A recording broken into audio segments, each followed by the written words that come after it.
Hey, good evening, everybody. It's John, the Sea Monkey Dude here. And about a week and a half ago or so, I posted in the YouTube community tab and made a video asking for your questions. I was going to do a Q&A video, and guess what? Here's the video with the answers. So thank you to everybody that took time out of your day to post questions on YouTube or message me with questions. I've compiled some of the most popular ones, not all of them. There was a lot, and I'm going to go through them and try to answer them for you. There's a lot of things that came up frequently, and some things that were sort of one-off but might be fun to answer too. I went ahead and said, ask me questions about sea monkeys or about myself, and I'm happy to answer. So we're going to go through them. That all being said, I do want to put a disclaimer on here.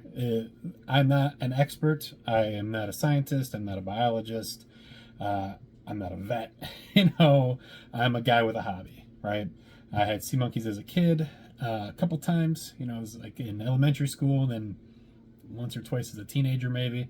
And then again, I started raising sea monkeys again about a year and a half ago, a little bit over a year and a half ago. It was December of 2020, and when we started again, and it just sort of grew, right? So yeah, that being said, I've learned a lot, and I'm happy to share my experiences firsthand and what I've learned from others in the online Sea Monkeys community.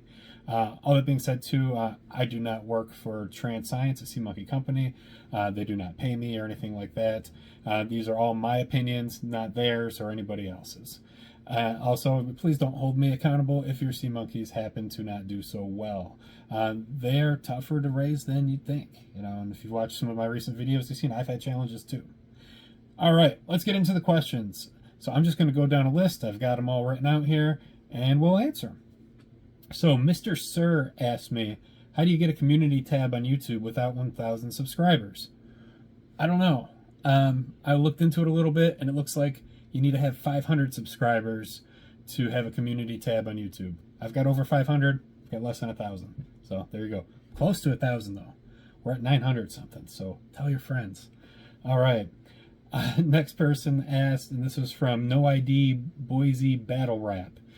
Do you know where I can buy a Robo Diver Sea Monkey kit? I don't. And if I did, not to sound like a jerk, but I'd go buy it myself. Sorry. I want one too. If I know where there's two of them, maybe I'll let you know where the second one is. But yeah, as of right now, no, I don't know. If I do see one, I do plan to buy it, and I will share my experience with it with all of you. All right. Next question. This is from Lemony Melanie. That's a cool name. It says, I have killed 2 batches of aqua dragons. I don't think you killed them. They died. Okay. I feed them once a week with a yellow spoon. I've got a bunch of those yellow spoons. They are out of direct sunlight, and they live in a Sea Monkeys on Mars aquarium. I use distilled water at room temperature. I can't see where I'm going wrong. The second batch seemed to turn red, as if something had changed in their digestive tracts. Could I be contaminating something? I haven't started a new colony because I feel so guilty for killing them. All right, first of all, Lemony Melanie, you didn't kill them. They died, okay? We don't know exactly what happened.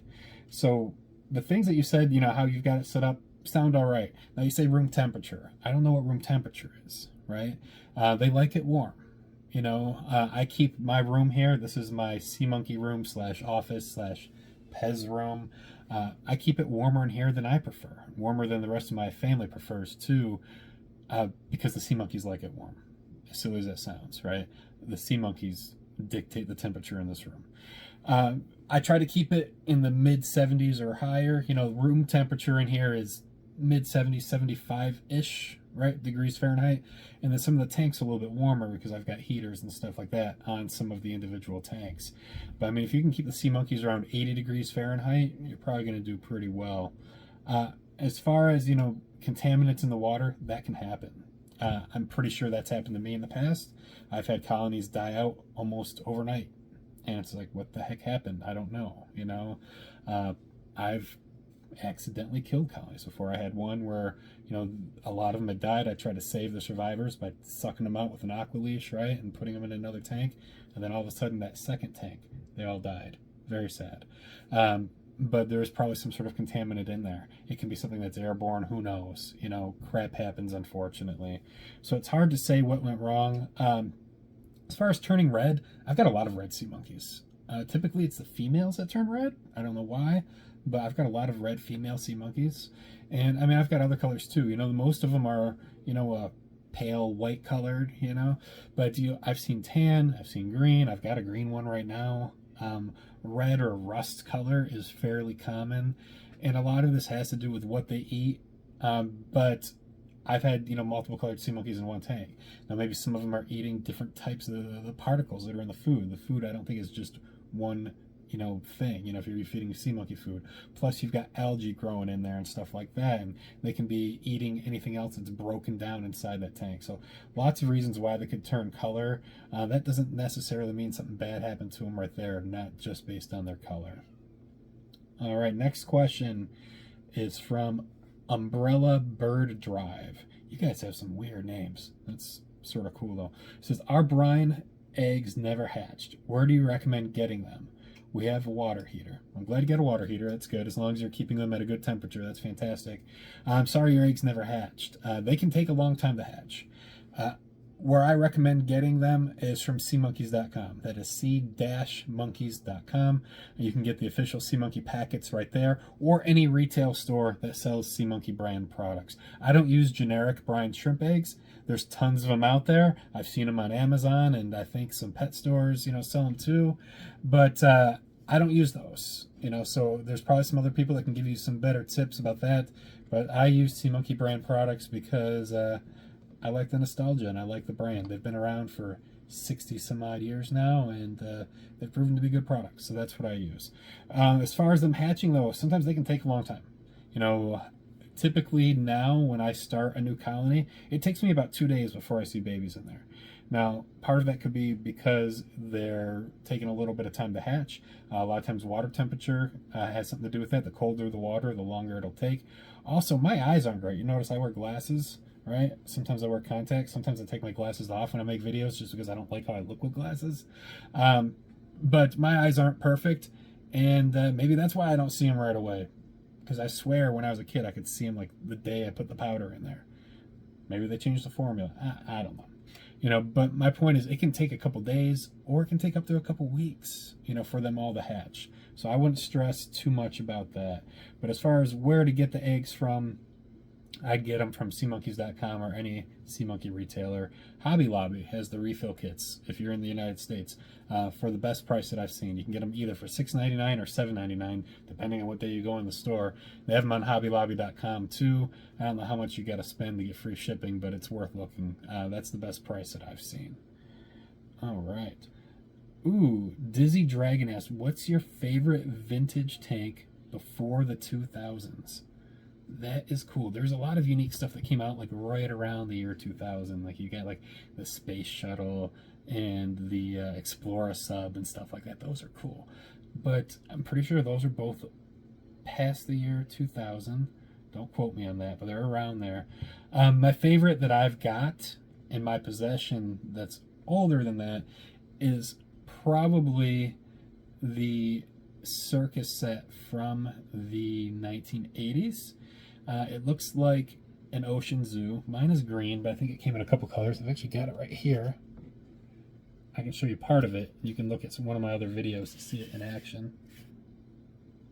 I got this a couple months ago.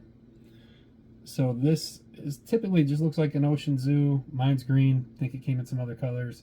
You can see I do have sea monkeys in here right now. This lid on here, it's got a light in it, so it'll light up the tank. Ooh, batteries are dying. That's super dim right now. But it also doubles as a projector.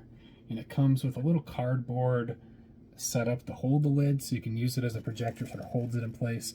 Comes with a movie theater type screen, or maybe it's more like a stage type screen. Yeah, it's cool though. And a couple different filters, so you can make it different colors. It's a really cool set. Go check out my other video.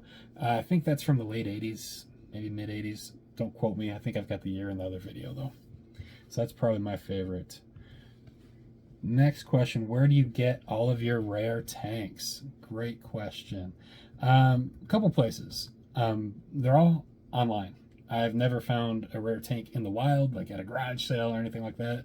Maybe someday, that'd be cool.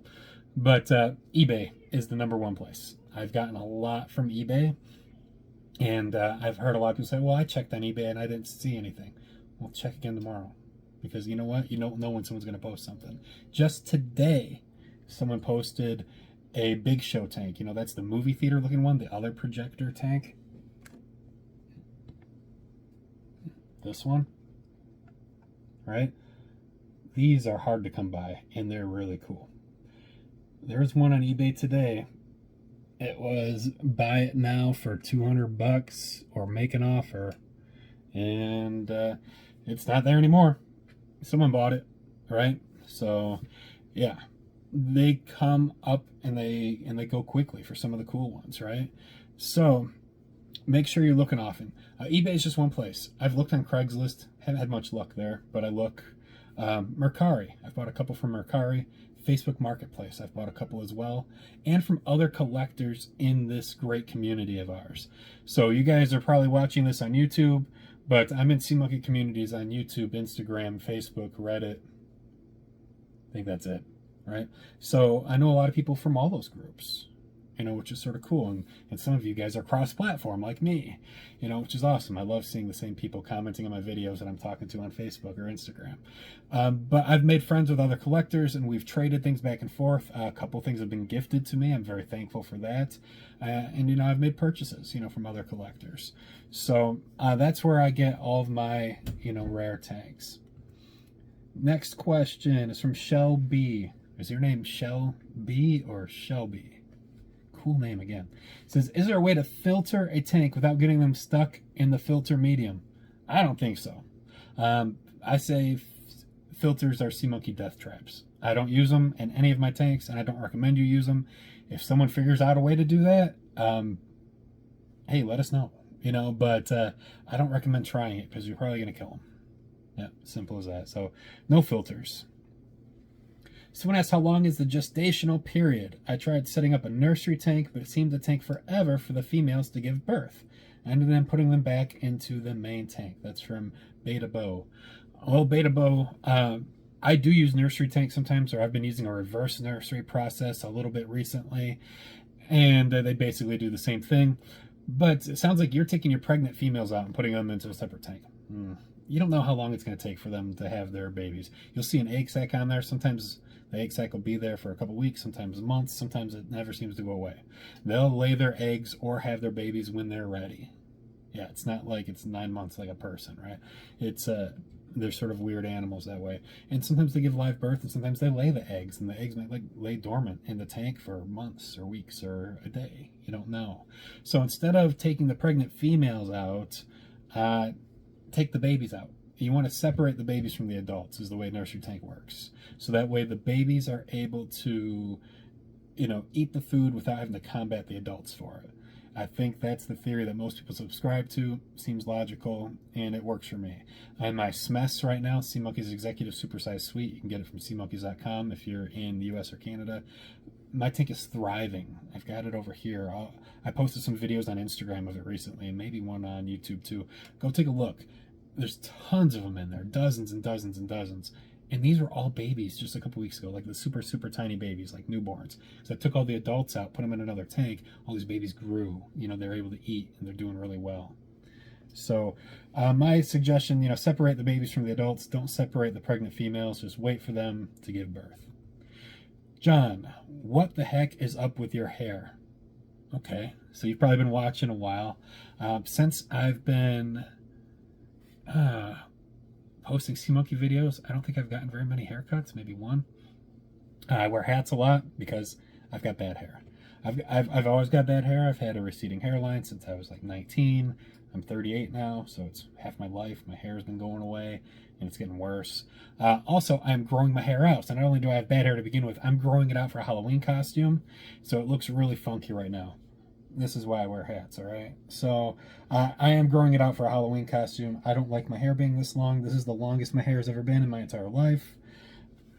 After Halloween, so that first week of November, I'm going to chop it all off. I'm going to shave my beard off too, probably. All right. Next question is from Mitchimus Prime. I've had a few mating pairs in the 2 tanks I have. Had them for about 6 months. I had one mating pair stuck together for like 3 or 4 weeks one time. I saw babies in there one day, but they must have died. How do I keep the babies alive or make them mate more? Any tips? All right. So they'll mate from anywhere from an hour to a month and anywhere in there. And I've seen both, right? When the female is tired, she will shake the male off. You've probably seen it. It's sort of funny to watch it happen, right? I've seen males latch on and get shook off right away. And I've seen them, mating for, like I said, a month at a time sometimes, and everywhere in between. So I don't know how to get them to mate more besides keeping them in an environment where they're happy. That means keeping the temperature good, keeping the salinity good. When their environment is good, they'll mate, and I've got a lot of tanks with mating pairs. And I don't always see babies like that week or anything. Sometimes it takes a long time for the babies to come, but if they're mating, they're typically happy. As far as other things you can do to get them to mate more, I don't know. I always say keep them warm, keep the salinity good. There is a product out there called Cupid Zero. I don't think it's available anymore, but you might be able to find it through other collectors, that sort of thing.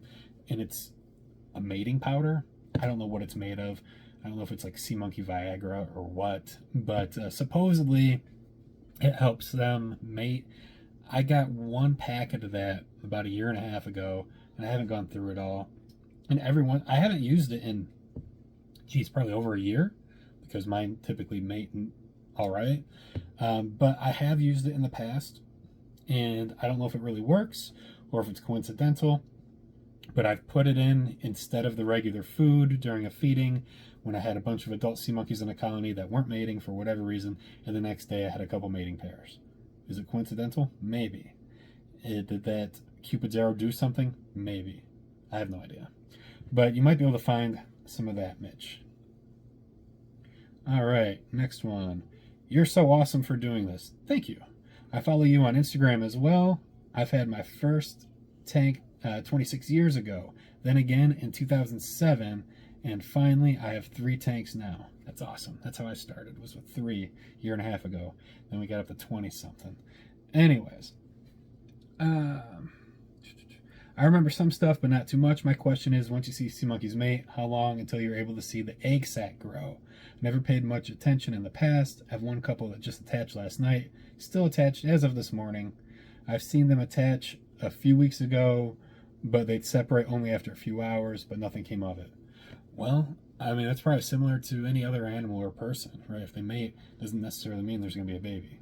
That's how the babies come, but it doesn't mean it happens 100% of the time. They will lay the eggs and have the babies when they're ready. That's the best way I can put it. I don't think there's an exact science besides keeping the conditions good for them. And like I mentioned before, a female can lay eggs and they might lay dormant in the bottom of the tank for months, right? If the conditions aren't perfect, maybe the salinity needs to be higher or lower, or the temperature needs to be higher or lower. They might just sit there until the tank conditions are good, and then all of a sudden, hey, you've got babies, right?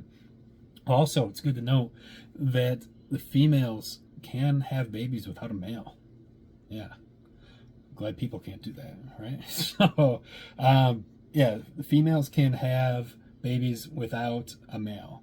Now, when they do that, someone correct me if I'm wrong here, because again, I'm not a scientist or a biologist or anything.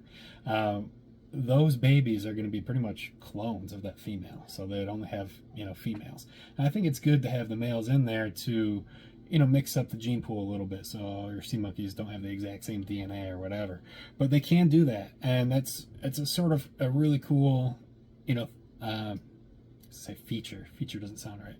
A really cool trait, that this animal can do. And I know there's a couple other animals on the planet that can do this. Remember Jurassic Park? The whole dinosaur park was filled with female dinosaurs that had babies. Nature finds a way, right? So that stuff's real.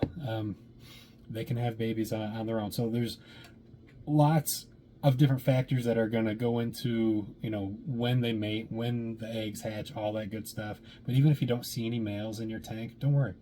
Female can have babies on her own. Pretty cool. Let's see here. Can you take sea monkeys from one tank with an aqua leash and move them into another tank? Yes. Would the difference in water quality kill them? Maybe. All right. So can you take them from one tank and put them in another? Yeah, that's easy. Use the aqualetion to do it. Now, is that going to kill them? It can. Doesn't mean it will, but it can. So you want to have water as close to the same conditions as possible.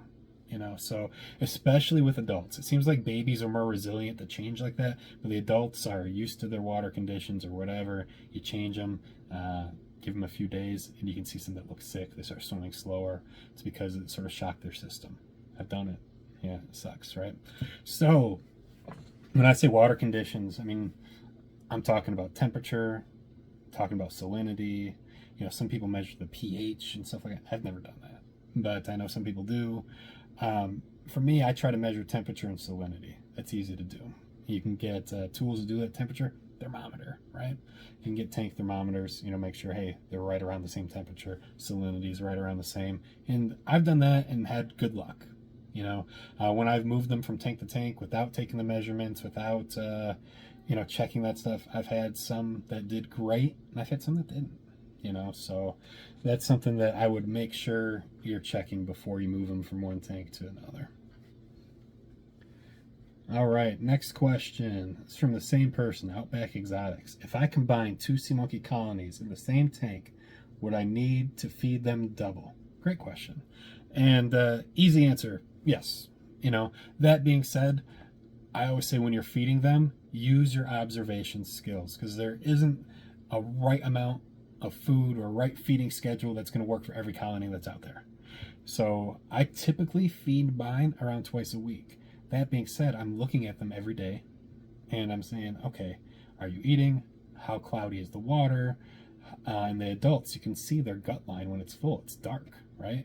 Is it full? You know, is it half full? Is it empty? Ooh, it's empty. I got to feed you more. Are they pooping? You know, it's always fun to see the different communities when you get these new sea monkey owners. They say, oh my gosh, mine's got a tail that's this long. What the heck? And you're like, that's poop. Yeah, it's funny. But pooping's good. It means their digestive tract is working, right? They're eating, they're pooping, it's all good. So, yeah, though, if you combine 2 colonies and you essentially double the size of your colony, yeah, they're going to need more food. If you have a lot of algae growing, you don't need to feed them quite as much, right? Unless there's babies around. You know, if you've got babies in there, I always try to feed them some liquid food, mix some sea monkey food or some spirulina, you know, with some water, and then dump that in. It's easier for them to eat it. But yeah, more sea monkeys, yeah, they're going to need more food, whether that's coming from algae in the tank already or from you feeding them. All right.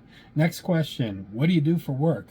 Hey, I've been in sales for 20-something years now, since I was a kid, and I love it. I've got a training role right now, but it's on a sales program. I've always been a salesman. Where do you find rare sea monkey tanks, and what alternatives can be used for a heating mat? This is from KDay1228. Well, KDay, I mentioned where I get the sea monkey tanks. You know, online sources is pretty much where I'm getting them. What can you use for alternative to a heating mat? That's a good question. You know, I've used heating mats that are made for reptile terrariums. Also used ones that are made for flowers, you know, or plants. They both seem to work pretty well. I also use other methods of heating. You may have just heard about 30 seconds ago, I've got a space heater over here. It just kicked on. You know, so I'm using those mats. I've got a space heater in the room here. And of course, I'm using my home's thermostat. I've got a temperature gauge in this room specifically that's tied into my home thermostat. And then lighting. You know, lighting doesn't only help algae grow, but it's a source of heat, right? So I've got LED lighting near most of my tanks. If you've seen some of my other videos, it's hard to miss that. So if you don't have heating mats available, if you can't find them on Amazon or at a store, I would try using a space heater, because if you can get the room temperature up, they're probably going to be all right. All right. And Outback Exotics has got one more question here. Is it better for sea monkeys if you move them into bigger tanks? Will they live longer, breed more, that sort of thing? Yes and no. It really depends on the size of your colony. If you've got a regular ocean zoo style tank, you know, it's 12 ounces or so, and you've got 10, 20, 30 sea monkeys in there, it's fine. I don't think they necessarily need a bigger tank. If you got 200 sea monkeys in there, Well, yeah, let's get them something bigger. It really depends on the size of your colony. So Transscience, the company that owns the Sea Monkey brand, has been selling them for 62 years, something like that, right? They say that a standard Ocean Zoo tank or something similar can hold 100 adult sea monkeys comfortably. It's rare that I've seen that many adult sea monkeys in one of those tanks. I've seen it, but not very often. And that's what they say. I think that's a lot, honestly, to have that in there, just from my experience. So if you have 100 adult sea monkeys in a standard tank, yeah, maybe get them something bigger. But unless you've really got a ton in there, it should be all right. Now, if you want to put them in something bigger, I don't think it's necessarily a bad thing, but that's more for your pleasure, not really for the sea monkeys. And it might look cooler if you've got them in something bigger. I've got a huge aquarium, right? I've got a 16-gallon one, and it's because I wanted it. It's not because, hey, I need these sea monkeys to live in a huge 16-gallon aquarium, because you know what? I've got them in a lot of regular sea monkey tanks too. I just showed you a couple of them. But I thought that was cool, something fun for me to do. So if you want to create a cool big aquarium for them, or something that's maybe, just bigger than a standard sea monkey tank, I say go for it. Now just remember, you're going to have to keep an eye on your feeding schedule and stuff like that, because that's all going to change. So, use your observation skills and keep track of how often and how much you're feeding them, and adjust as needed. You don't have to be stuck in whatever you decide. Like I said, I typically feed about twice a week, but I look at these tanks daily, and I will feed them a little bit more, a little bit less, as I need to. All right, next question is from Daniel Williams. Hey, Daniel. Daniel comments on a lot of my videos. Thank you for watching, Daniel. Have you heard of any new sea monkey tanks coming soon? I haven't heard anything official, but I've heard rumors. I don't know how accurate they are, but I've heard rumors that we might see some more of the mini worlds. I don't know if they're going to be refreshes of the ones that are out already, or that came out 20 years ago or whatever it was, but you guys have probably seen them. They're the little square tanks, and there's pluses and minuses to those. I think they look really cool. They're cool escapes. You've got like the moon one, the city, and the beach one, right? I think they all look really neat because just the tanks themselves look cool. As far as viewing the sea monkeys, they're not as good as like a typical ocean zoo. You don't have as much viewing area, I guess. And they've got magnifiers, but they're only on the lids on the top, so you got to look down. So you don't have the magnifiers like on the side when you're looking straight into the tank. That being said, I think those tanks are really cool, and if they refresh those, you better believe I'm going to buy them, right? And I'll share what I think about them with all of you guys. So thanks for watching. Thanks for asking, Dan. All right, next question is from Amanda. Which is your oldest tank? Oh, do you mean oldest colony or the oldest tank itself? I'm looking around the room here to see. Oldest colony is probably in my Sea Monkeys Executive Supersized Suite, SMES. That one's been going for a really long time. It's thriving. That one does better than any other Sea Monkey colony I've got. I love it. And recently I did combine a whole bunch of tanks to create a large colony, tested the water, all that good stuff. I didn't dump those ones in though, because I love how that colony's doing, and it's like, all right, don't mess with it. Just let them do their thing.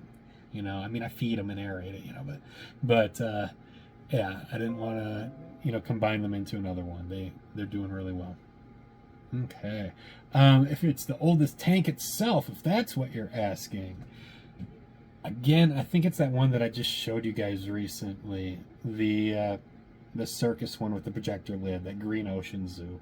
And go back and look a few months back. I've got a couple videos. I've got an unboxing video of that, and then one showing off how it works too. So go watch those other videos. I think that's my oldest one. I'm taking a quick look around the room.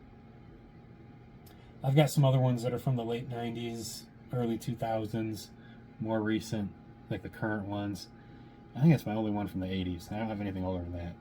So, all right. Let's see, next question. And from the same asker, I've got some that are 50 days old and not fully grown. Anything we can do about that? I've seen them grow quickly. I've seen them be like full grown in 2 weeks before. I've seen them mating in 15 days. Now that's quick, but the water was warm, really warm. I didn't boil them, don't get me wrong, but it was warm water. Sea monkeys grow well in warmer water. You know, I've said it before, and from my experience, I've noticed that to be a fact. You can try, warming them up gradually. Increase the temperature in the room 1 degree every couple days. You don't want to jump, 10 plus degrees in a day. Even if you're in the safe range of them being able to live, a drastic temperature change that's quick like that, you're going to have sad results. Happened to me a couple weeks ago. Go back and look a couple videos back. Yeah, so I would try warming them up though. And then when the sea monkey water evaporates and you add water, does that change the formula? It does. So as the water evaporates, the salt stays in. Salt doesn't evaporate. Salt stays in the tank for the most part, right? Unless you spill. It doesn't disappear from evaporation, though. So as water evaporates, the salinity increases, right? Because you've got less water, same amount of salt. If it's a big change, yeah, that can have a negative impact on them or a positive impact. So I recommend topping off the water pretty frequently. Don't let it get down to half a tank, before you top off the water. So for me, I typically do it once a week. It's just a good routine. I'm a creature of habit. I like routines. So I top off the water every Thursday. Today happens to be Thursday, so I did it this morning. So most sea monkey tanks have a water line on them. If they don't have a water line, but they've got the magnifiers, to the top of the top magnifier is a good rule of thumb of where to fill to, right? So this morning, I filled all my tanks to where they needed to be, and it wasn't very much because I did it last Thursday as well. So the salinity doesn't change that much up or down in my tanks because I top off the water frequently. We've got another question about feeding schedule. I think we went over that pretty well. And someone asked what you can use at the bottom of your tank, and sand, gravel, that sort of thing. I don't recommend gravel, and if you're going to put gravel, don't put it together. Put like one piece, like little rocks, might be all right. When you have bigger gravel though, the sea monkeys can get trapped in between the rocks and between the gravel, or stuck, and if they can't move, they just get trapped and they die. They're not the brightest animals. They get stuck in crap, right?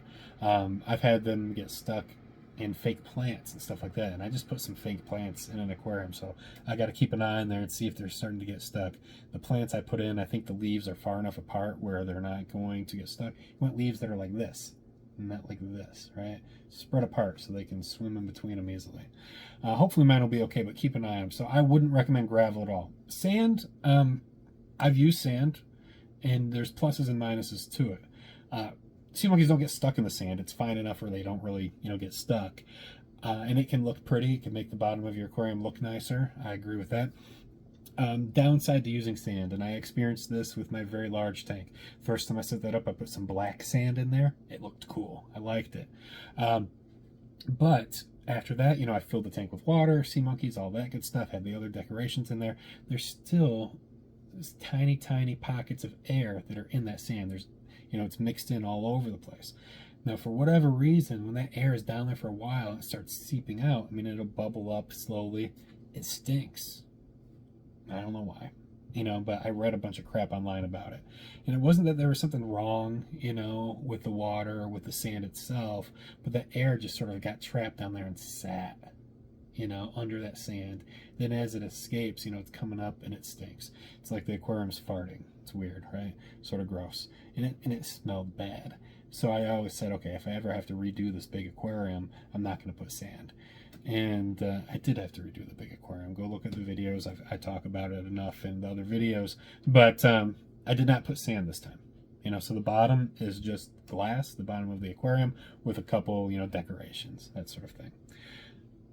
All right, next question. I see lots of mating sea monkeys with egg sacs, but don't see babies. Only baby boom I've ever experienced over 8 months is when I fed them the sea monkey food packet, which we all know has eggs. I normally feed them spirulina 3 times a week, and water temperature is 78 to 80 degrees Fahrenheit. Salinity is between 12 to 15. If that's 12 to 15, you might want to raise the salinity a little bit. This is from Francis. Temperature sounds perfect. I mean, that's good temperature. Mine is, some of my things are right around there, some are a little bit lower. You know, obviously feeding them spirulina, you're not going to have sea monkey eggs in that. So any babies that you see will either be dormant eggs that were already in the tank that just hadn't hatched yet, or because, hey, they're mating, they're having babies, which is great. Now, we do know sea monkey brand food does have eggs in it, right? That's been proven. But it's not like a ton. You mentioned you had a baby boom. You're not going to get a baby boom from feeding them sea monkey food. It doesn't happen. You know, if you've got, 20, 30, 50, 100 babies in there, one of your sea monkeys had babies. That's what happened, right? Especially all at once. That's not going to be from just feeding them. So it sounds like, one of them had babies, so I would, try to keep their temperatures good, and hopefully more of them will. I've had tanks that have had several baby booms, and they're doing well. I've had tanks where we've had adults in there for months and never seem to want to have babies, regardless if they're mating or not, So they will when the time's right. All right, we've got one last question. This might be my longest video ever. But it says, what is the toy collection that you've got behind you? This is from Shamsa Go. I mentioned it in a couple of the videos, but like right here and all around this room, sometimes I sit on the floor over there to record videos, and you can see behind me. I think I mentioned it earlier in this video too. This is my Pez room. This has been a Pez room before it was a sea monkey aquarium room, and it's also my office. But I've been collecting Pez dispensers for a very long time, 20 some odd years now, since I was 11 years old. So I never stopped collecting them. Now my kids collect them too, and it's a fun family hobby. My wife will tell you she's not a Pez collector. She is. But she is our best enabler, right? She even won an award once for being Enabler of the Year in the Pez community. It was about 2 years ago. So, yeah, got a lot of Pez dispensers. I'm sure someone's going to ask in the comments, so before you do, I've got about 3,000 of them. Yeah, that's a rough estimate. The last time I counted was a couple years ago, and it was in the high 2,000s, and I know I've purchased more than 300 in the past couple years, so low 3,000s. Yeah.